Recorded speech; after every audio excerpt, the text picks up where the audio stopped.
윙어 혹은 윙포워드라고 불리는 이 포지션은 공격수 바로 아래 이선의 측면에서 상대팀의 윙백 혹은 풀백과 상대하는 포지션입니다. 우리나라의 손흥민이 주로 이 포지션에서 뛰기 때문에 축구를 보는 대한민국 사람이라면 해당 포지션에 대해서 모를래야 모를 수가 없는 포지션이기도 합니다. FM 전술 화면의 위치의 높낮이를 기준으로 성향을 나열을 해보자면 가장 먼저 와이드 타겟 포워드와 라움도이터가 첫 번째입니다. 가장 성향이 높아요. 그리고 그 다음으로 두 번째로 윙어, 인사이드 포워드, 그리고 인버티드 윙어, 이렇게 역할 3개가 성향이 똑같습니다. 그리고 세 번째로 전진형 플레이메이커, 그리고 마지막 네 번째로 트레카르티스타가 있습니다. 이렇게 전술 화면으로 구분을 하면 4개의 성향으로 구분이 됩니다. 물론 이게 같은 임무일 경우에 이렇게 구분이 된다는 말이고, 공격 임무가 지원 임무로 바뀌거나 지원 임무가 공격 임무로 바뀌거나 이렇게 되면은 그 성향의 높낮이가 바뀌기도 합니다. 윙어 포지션의 1차적인 임무는 상대 풀백 및 윙백이 있는 측면 구역을 공략해서 돌파하거나 아니면은 틈을 만드는 겁니다. 상대 풀백이 있으면은 상대 풀백의 뒷공간, 이 구역을 자신의 능력으로 돌파를 해서 공간을 침투를 하거나 아니면은 상대 수비가 벌어지도록 만들거나 상대 수비가 끌려 나오도록 만들거나 어떤 방식으로든 상대 수비를 무너뜨리는 게 목적이에요. 그래서 그렇게 이 측면 구역을 공략하는 방식에 따라서 공격수에서 말했던 것처럼 침투형이라거나 연계형이라거나 이렇게 말을 할 수가 있겠네요. 드리블로 돌파를 하든 아니 크로스로 올리든 자기가 스스로 행동을 마무리를 하려는 경향이 강하면은 그거는 침투형이라고 할 수가 있겠고, 그게 아니라 안전성을 유지하면서 연계를 우선적으로 고려하면은 그건 연계형 윙어라고 할 수가 있겠네요.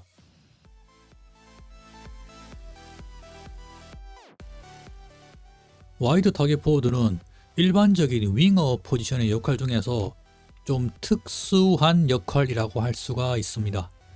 왜 그러냐고 하면은 우선 성향은 가장 높으면서 이선 측면 포지션에서 유일하게 공격 템포 조절 지침이 걸려 있습니다. 공격 임무든 지원 임무든 둘 다 공격 템포 조절이 걸려 있어요. 즉 이 말은 이 공격 템포 조절 이 지침이 이 역할의 핵심이라는 말입니다. 그래서 와이드 타겟 포워드는 타깃 포워드와 똑같습니다. 와이드 타겟 포워드도 타겟 포워드랑 똑같이 내부적으로 포커스 플레이 지침이 걸려 있어요. 그래서 와이드 타겟 포워드가 공을 가지고 있으면 동료 선수들이 가서 공을 받기도 하고, 와이드 타겟 포워드가 공가인 선수한테 가가지고 공을 받아주기도 하고, 그렇게 보통 플레이메이커가 가지고 있는 포커스 플레이를 합니다. 그래서 타깃 포워드랑 똑같이 연계형 윙 포워드라고 할 수가 있습니다. 와이드 타깃 포워드한테 공이 가면은 최대한 공을 안전하게 지키려고 합니다. 지침을 보면 아시겠지만 적게 드리블하라, 즉 공을 가졌을 때 드리블로 돌파를 하는 저런 도전적인 성향이 없어요. 그래서 공을 가지고 온더볼로 승부를 하지 않습니다. 그리고 지원 임무 같은 경우에는 포지션 고수도 걸려있죠. 그래서 공간으로 침투하는 경향도 적어요. 와이드 타겟 포워드는 공을 가진 상황에서 뭔가 도전적인 행동을 거의 안 해요.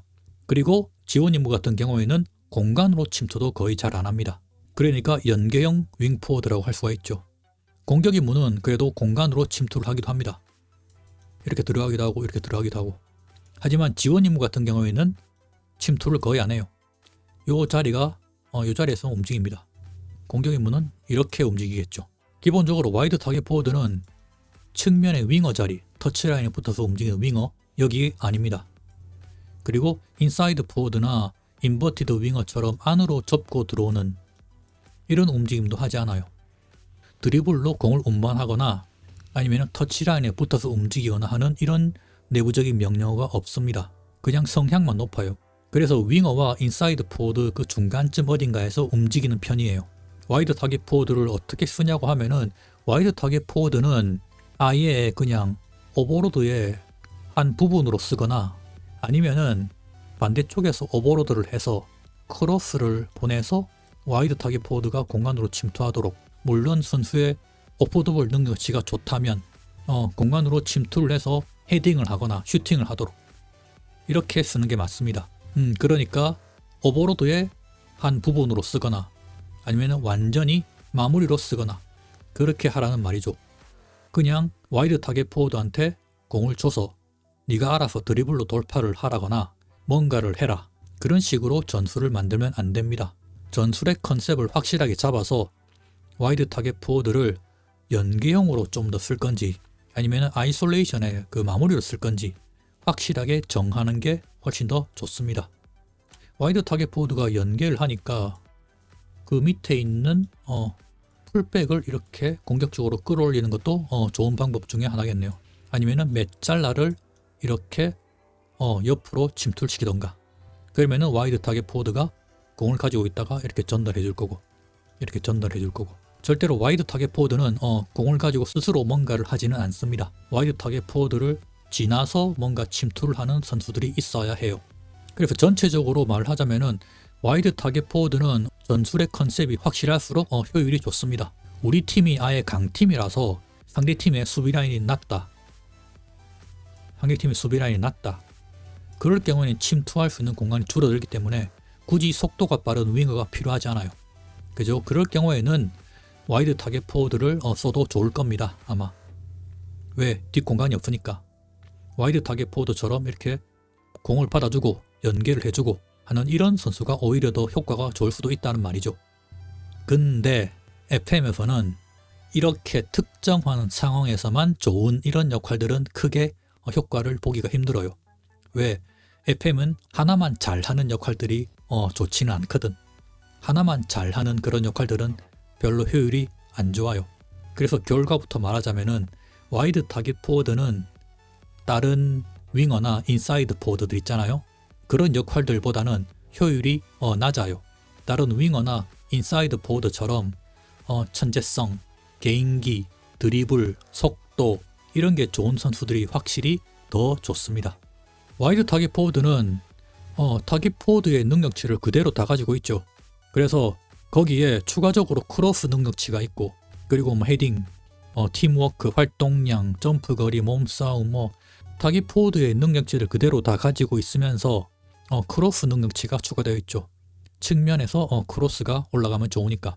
타겟 포워드는 말 그대로 앞에서 제일 처음에 말했던 것처럼 측면에서 뛰는 연계형 타겟 포워드라고 보면은 딱 그 말대로 맞습니다. 그리고 타겟 포워드가 효율이 그다지 좋지 않다고 말을 했는데 이 타겟 포워드가 효율이 좋고 안 좋고를 떠나서 타겟 포워드는 그거보다 더 큰 문제점이 있습니다. 타겟 포워드는 이 역할로 뛸 수 있는 선수를 찾기가 너무 어렵습니다. 하늘의 별 따기예요. 타겟 포워드라는 역할은 FM 초창기에는 없었습니다. 축구를 좀 오래 보신 분들은 아시겠지만 만주키치나 에딘 제코라고 아시죠? 원래는 최전방 공격수였는데 측면으로 옮겨서 이렇게 뛰었습니다. 상대 풀백이랑 몸싸움을 해서 헤딩도 넣고 그렇게 하면서 와이드 타겟 포워드라는 역할이 새롭게 등장했습니다.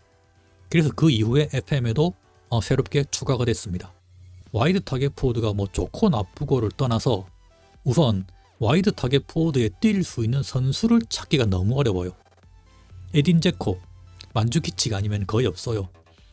화면에 나오는 이 선수도 가이탕, 라보르드 이 선수도 원래는 최전방 공격수입니다. 최전방 타겟 포워드였는데 이 선수도 나이가 들면서 이제 측면으로 자리를 옮긴 거죠. 그리고 이 선수가 팀워크라든지 볼터치 그리고 크로스도 잘 올렸나 봐요. 크로스 능력도 좋은가 봐. 그러니까 이 선수를 갖다가 와이드 타겟 포워드로 쓰는 겁니다. FM을 굉장히 오래 하신 분들도 아마 와이드 타겟 포워드는 아마 써보신 분들이 거의 없을 겁니다. 전반적으로 평가를 하자면은 와이드 타겟 포워드가 그렇게 나쁜 역할은 아니에요. 제가 늘 하는 말처럼 좋은 역할, 나쁜 역할이라는 건 없어요. 근데 선수를 찾기가 너무 어려워요. 그게 너무 어렵기 때문에 와이드 타겟 포워드를 절대로 추천하지는 않습니다. 막상 우리 팀에 그런 선수가 있다면은 나쁘지는 않은 것 같아요. 저도 몇 번 써보긴 했는데 나쁘지는 않은 것 같습니다.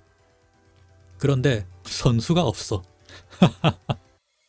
그리고 굳이 최전방에 뛰는 스트라이커를 굳이 와이드 타겟 포워드로 측면으로 포지션 변경을 해서 갖다 놓을 바에는 그냥 드리블, 개인기, 천재성, 속도 그런 거 좋은 선수들이 한 트럭이 있는데 그런 선수들을 쓰는 게 훨씬 더 편해요. 그래서 글쎄 와이드 타겟 포드 글쎄요.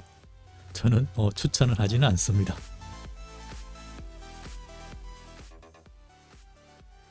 라움도이터는 원래는 공간 연출가라느니 독일 축구의 토마스 물레를 모델로 했다느니 하는 이야기들은 많이들 알고 있을 겁니다. 그래서 라움도이터를 한마디로 정의를 하자면은 측면에 있는 포처와 비슷하다라고 할 수가 있겠네요. 왜 측면에 있는 포처와 비슷하다라고 말을 하냐면은 선수가 공을 잡는 상황이거나 혹은 우리 팀이 공을 잡은 상황이거나 둘 다 행동에 제약이 많이 걸려 있어요. 그래서 라움도이터는 포처와 마찬가지로 행동 반경은 굉장히 넓어요. 측면에서. 행동 반경은 굉장히 넓은데 이게 공격 패턴이 굉장히 단조롭습니다. 하나뿐이에요. 이렇게 뾰족하죠. 그래서 행동 반경이 넓은데 굉장히 뾰족한 하나의 행동 패턴, 공간으로 침투하는 행동 패턴만 가지고 있다. 그래서 이 행동 패턴이, 이 공격 패턴이 막히면은 라움도이터는 제대로 활약을 못하게 되는 겁니다. 그래서 포처와 거의 비슷하다고 말을 하는 거예요. 제가 늘 하는 말인데 전술도 그렇고 선수들의 지침도 그렇고 이것저것 많이 우겨 넣어서 감독이 원하는 대로만 움직이도록 그렇게 통제하려고 하면은 오히려 안 좋다고 많이 말했죠. 포처랑 라움도이터가 그 대표적인 예시입니다. 공간으로 침투해서 완벽한 찬스를 만들어서 골을 넣는다. 물론 말로는 이게 쉽지. 말로는 쉬운데 이게 실제 축구에서는 그런 상황이 많이 나와봐야 한두 번 나온다는 게 문제인 겁니다. 그리고 선수 지침에서 저렇게 녹색불이 들어와 있잖아요. 녹색으로 저렇게 들어와 있잖아. 저렇게 녹색으로 켜져 있다고 해가지고 저게 좋은 게 아니에요. 저렇게 녹색으로 켜져 있는 것도 선수의 행동을 강제한다는 의미예요. 빨간색으로 들어와 있는 거는 금지한단 말이잖아. 녹색으로 켜져 있는 것도 되도록이면 이걸 해라 하고 선수가 좋은 상황에서 좋은 판단을 할 수 있음에도 불구하고 그 행동을 억지로 시키는 거예요. 즉 선수의 능력치에 따라 가지고 상황에 따라서 좋은 선택을 고를 것을 기대를 할 것이 아니라 억지로 그 행동을 하도록 만드는 거예요. 그래서 저렇게 녹색으로 되어 있는 지침들도 절대로 좋은 게 아닙니다. 저것들도 강제예요, 강제. 선수의 행동을 갖다가 제약하는 겁니다. 저것도. 그래서 라움도이터는 기본적으로 성향도 높고 포지션 자유도 걸려 있어서 굉장히 넓게 움직입니다. 물론 선수의 능력치에 따라서 굉장히 넓게 움직이면서 센터백과 풀백 사이 하프 스페이스를 적극적으로 공략을 합니다. 그런데 공을 가진 상태에서는 패스도 짧고 크로스도 안 올리고 오로지 슈팅만을 노려요. 포처처럼 오로지 슈팅만을 노립니다. 그래서 굉장히 뾰족하다고 말을 한 거예요. 행동 선택지가 굉장히 제약되어 있어. 그럼 당연히 자신이 할 수 있는 행동 선택지가 걸리면은 잘 하겠지만 그게 아니면은 상대 수비에 많이 막히겠죠. 그 공격 패턴이 잘 통하면 무적인데 그게 통하기가 어렵다는 말입니다. 그게 통할 수 있는 상황이 그렇게 많지가 않아요. 그래서 개발자들도 밸런스를 맞추기가 굉장히 어려운 역할입니다. 몇몇 전술박이들이 라움도이터를 써보면 좋다고 이렇게 약을 팔기도 하는데 그거는 그 자리에 다른 역할을 갖다 놓으면 더 좋은 활약을 보일 겁니다 아마. 좋은 역할도 없고 나쁜 역할도 없다고 제가 맨날 말하는 것처럼 라움도이터가 나쁘다는 말은 아니에요. 그런데 라움도이터가 너무 전술의 컨셉과 경기장의 상황에 영향을 많이 받아요. 뒷공간도 있어야 되고 옆에서 패스를 찔러 넣어줄 만한 그런 좋은 선수도 있어야 하고 그리고 그때 맞춰가지고 선수가 적절하게 침투해야 하는 능력치도 있어야 되고 여러 가지 조건들이 많이 필요해요. 그래서 쓰기가 어렵다는 거예요. 안 좋다는 말은 아니에요. 라움도이터는 지금 쭉 설명한 것처럼 말 그대로 극단적인 아이솔레이션의 꼭지점이죠. 아이솔레이션의 마무리 역할입니다. 그래서 능력치들도 보면은 제일 필요한 건 골 결정력과 볼 터치 그리고 오프 더 볼 예측력 그리고 활동량 그리고 가속도 이런 것들이 되겠네요. 그리고 좀 특이하게 집중력 능력치가 있죠. 옛날에는 공격수 자리에 포처도 집중력 능력치가 필요했어요. FM이 최근작으로 오면서 아마 바뀌었을 겁니다. 지금은 포처가 집중력이 필요하네요. 저 집중력 능력치라는 게 자신한테 공이 없는 상황에서도 공이 움직이는 걸 꾸준히 지켜보는 걸 의미해요.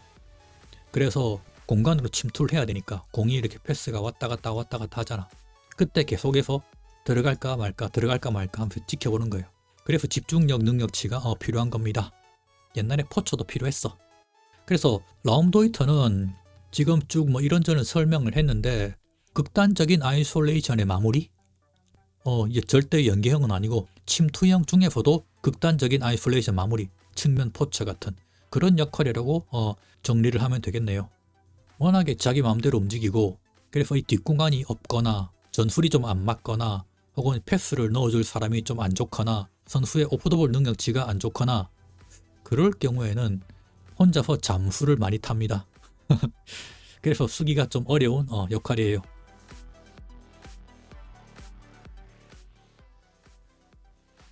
다음은 우리가 알고 있는 클래식한 축구의 측면 윙어를 표현한 역할, 윙어입니다.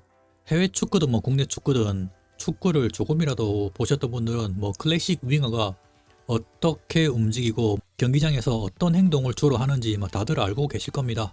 그 이미지 그대로 측면 터치라인을 타고 넓게 움직이면서 상대 윙백이나 풀백과 1대1로 승부를 합니다. 공격 임무랑 지원 임무 간의 차이는 기본적인 위치가 조금 다르고 크로스를 올릴 때 엔드라인까지 침투를 하도록 강제가 되어 있느냐 아니냐 그 정도 차이점이 있겠네요. 공격 임무 같은 경우에는 엔드라인 끝까지 달려서 크로스를 올리고 그리고 지원 임무 같은 경우에는 엔드라인 끝까지 가지 않고 중간에 얼리 크로스를 올리거나 아니면은 연계를 하거나 그런 선택을 하기도 합니다. 결국은 성향의 차이인데 개인기나 천재성, 속도가 압도적이라서 완전히 맡길 수 있다라는 생각이 들면은 공격 임무가 나을 테고 그게 아니라면 지원 임무가 더 낫습니다. 금방 말했다시피 윙어들은 주로 터치라인에 붙어서 움직입니다. 공격 임무든 지원 임무든 둘 다 터치라인에 붙어서 움직이기 때문에 윙어한테 한번 공이 가면은 기본적으로는 윙어가 1대1로 승부를 해서 거기에서 마무리를 지어야 됩니다. 지원 임무라고 하더라도 거기에서 마무리를 지어야 돼요. 측면 터치라인을 타고 위아래로 움직이기 때문에 한번 윙어한테 공이 전달되면 다시 뒤로 빠져나오기가 쉽지가 않습니다. 그래서 윙어 밑에 풀백들을 같이 바짝 붙여서 공이 빠져나올 수 있도록 윙어가 침투를 하더라도 공이 빠져나올 수 있도록 한 명을 뒤에 받쳐주는 게 좋죠. 윙어는 드리블 하라는 지침이 걸려 있어서 지원 임무라고 하더라도 드리블을 쳐서 바깥쪽으로 돌아서 침투하는 경향이 강합니다. 그래서 결과적으로 윙어는 우리 팀이 오버로드 할 때 크게 도움이 되지는 않습니다. 거의 강제적으로 아이솔레이션이 되어버리는 거예요. 그냥 골을 넣기 위한 마무리 아이솔레이션이 아니라 침투를 하는 아이솔레이션이 되어버리는 겁니다. 윙어는 보통 정발 윙어를 쓰는 게 대부분이에요. 왼쪽 윙어라면은 왼발, 오른쪽 윙어라면은 오른발 이렇게 쓰는 게 맞습니다. 왼쪽은 왼발, 오른쪽은 오른발을 둬서 터치라인을 따라서 이렇게 측면을 파고들도록 하는 게 보통은 맞는데 가끔씩은 역발을 둬가지고 인사이드 포워드처럼 침투를 해서 직접적으로 골을 노리도록 만들 수도 있습니다. 인사이드 포워드 비슷하게 움직이는데 기본적으로 인사이드 포워드와 윙어의 차이점은 인사이드 포워드는 공격수고 윙어는 미드필더에 속하는 역할이기 때문에 조금 더 성향이 낮아요. 공격적인 성향이 낮습니다. 그래서 조금 더 연계도 하는 편이고 무조건 골만 노리는 그런 행동을 안 합니다.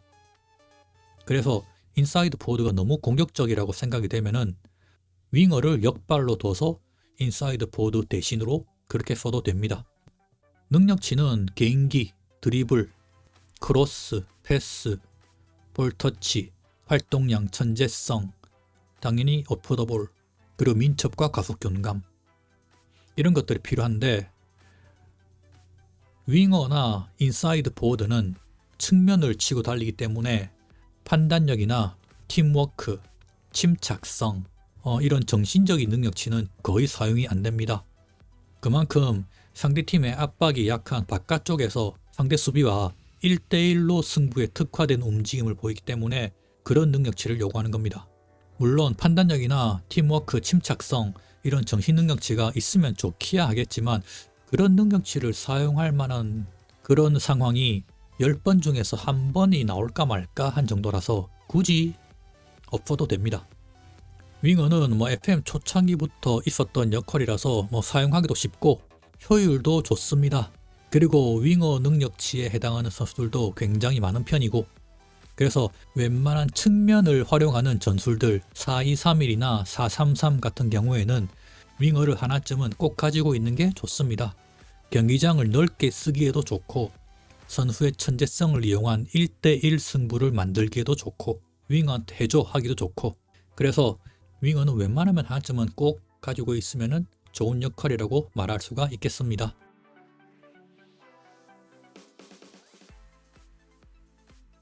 인사이드 포워드는 윙어와 같은 높이의 성향을 가지고 있지만, 인사이드 포워드와 윙어의 가장 큰 차이점은 인사이드 포워드는 우선 공격수 계열에 속하고 윙어는 미드필더 계열에 속한다는 점입니다.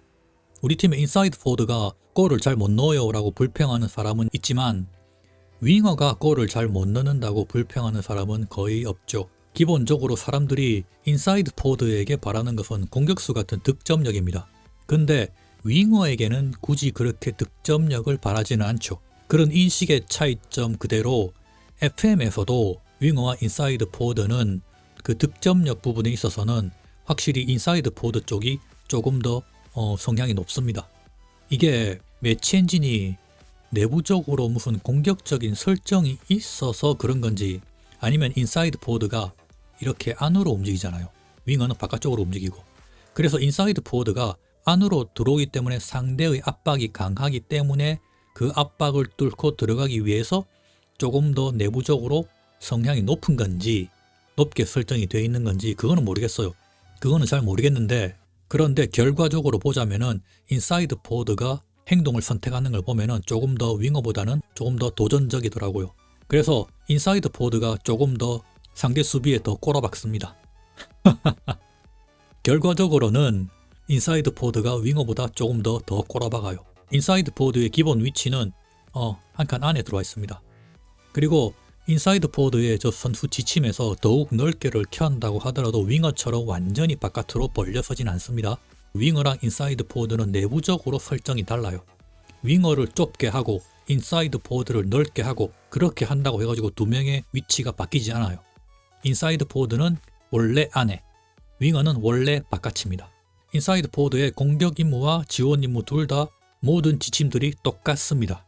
단지 차이점이라고 한다면 성향이 한쪽이 성향이 조금 더 높고 성향이 조금 더 낮겠죠. 인사이드 포워드는 둘 다 공이 없을 때는 침투를 하도록 설정이 되어 있고, 그냥 전체적으로 성향이 다 높기 때문에 하프 스페이스로 침투하는 빈도가 좀 높기는 할 텐데, 그렇다고 해가지고 수비수와 풀백 사이로 침투한다는 따로 지침이 있는 건 아니에요.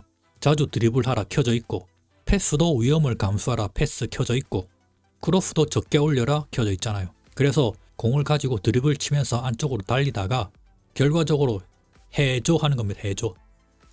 네가 공을 가지고 드리블 치다가 알아서 해줘. 패스를 하거나 네가 슈팅을 때리거나 알아서 해줘라는 겁니다. 그래서 인사이드 포워드는 윙어보다는 조금 더 정신적인 능력치가 좀 필요합니다. 시야 같은 것도 필요하고, 그리고 팀워크나 판단력 이런 것도 높으면 확실히 좋습니다. 인사이드 포워드는 해줘 역할의 대표라고 할 수 있습니다. 그래서 인사이드 포워드를 선수의 능력치를 따라서 얘는 연계용으로 쓸 수도 있을 것 같고, 혹은 아이솔레이션의 마무리, 슈팅으로 쓸 수도 있을 것 같고, 선수의 능력치에 따라서 다양하게 쓸 수가 있을 겁니다. 맨체스터 유나이티드의 금쪽이 우리 레시포드를 보면은 개인기, 골결, 패스도 필요하고, 중거리도 필요하고, 활동량도 필요하고, 침착성도 필요하고, 특히나 피지컬도 많이 필요하죠. 공을 오래 가지고 중앙으로 드리블 치면서 상대 수비와 많이 부딪히기 때문에 상대 수비와 부딪히는 상황을 이겨내기 위해서 민첩성, 속도, 균형 감각, 모든 피지컬이 다 필요하죠. 인사이드 포워드는 윙어보다는 조금 더 많은 능력치를 요구를 하고, 그래서 공격수 포지션에 전진형 포워드와 비슷하다고 말할 수가 있습니다. 인사이드 포워드는 보통은 역발로 도는 게 맞죠. 왼쪽은 오른발, 오른쪽은 왼발. 왜냐하면 기본적으로 안으로 치고 들어오는 설정이 되어 있기 때문에 역발로 도는 게 맞습니다. 그런데 가끔씩 인사이드 포드도 정발로 두는 경우가 있어요. 왼쪽에 왼발, 오른쪽에 오른발. 윙어처럼 상대의 측면 수비수를 바깥으로 침투를 하는 모습도 보입니다. 하지만 윙어처럼 터치라인에 붙지는 않아요. 이렇게 하면 그 밑에 있는 풀백을 끌어올려서 윙어처럼 이렇게 넓게 두 명을 동시에 이렇게 침투시킬 수도 있습니다. 인사이드 포워드는 좀 더 안쪽에서, 우리 풀백이나 윙백은 완전히 넓게 동시에 한 명을 공략해서 상대의 수비를 무너뜨리는 방법도 있습니다. 그런데 이렇게 되면은 우리 뒤쪽에 공간이 많이 비겠죠. 여기가 위험하게 됩니다. 인사이드 포워드는 앞에서 말한 대로 선수에게 네가 알아서 해줘 라고 하는 그런 역할이기 때문에 선수의 능력치가 좋으면 좋을수록 확실히 좋습니다. 그래서 좋은 능력치의 선수가 있다면은 인사이드 포워드로 두면은 확실히 좋은 효율을 냅니다.